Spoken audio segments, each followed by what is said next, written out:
Неблагополучные семьи необходимо выявлять на ранней стадии, когда их еще можно вернуть на путь истинный. На это и был направлен пилотный проект, который республика запустила 2 года назад.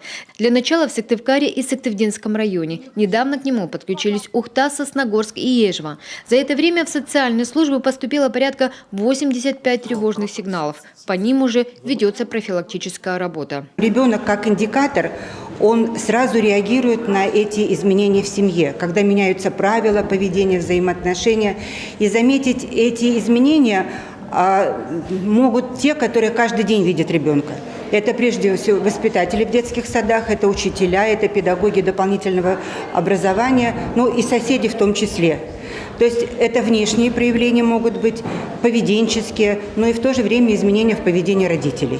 Подобная программа работает во многих регионах страны и вполне успешно. Там удалось значительно сократить количество неблагополучных семей. В Коми, говорят специалисты, подводить итоги пока рано, хотя положительная тенденция уже есть. И результаты проекта в количественном и качественном выражении по опыту как раз других регионов и итогов, которые на комиссии по делам несовершеннолетних и в правительстве республики мы рассмотрели по этому проекту, можно будет, во-первых, тиражировать во всех муниципалитетах региона, а также оценить непосредственно через 3-5 лет с момента запуска вот этой технологии серьезного межведомственного взаимодействия по выявлению и поддержке семей, не попадающих или предотвращающих социально опасное положение.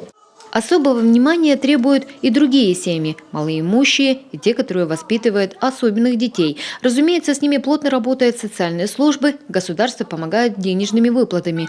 Но с некоторых пор у этой категории семей появились новые помощники – волонтеры. Они готовят для детей праздники, собирают в школу к 1 сентября. Для более ответственной работы, например, сопровождения детей с ограниченными возможностями, активистам нужен ликбез. Скажем, такой формат, он очень индивидуален. Больше мероприятий такого общего характера. То есть я думаю, что для того, чтобы мы пришли к такому варианту, когда есть индивидуальный подход к каждой семье, к такой работе нужно волонтеров очень тщательно готовить. То есть это и школы волонтеров должны быть, и сопровождение обязательно специалистов, которые работают с такими семьями.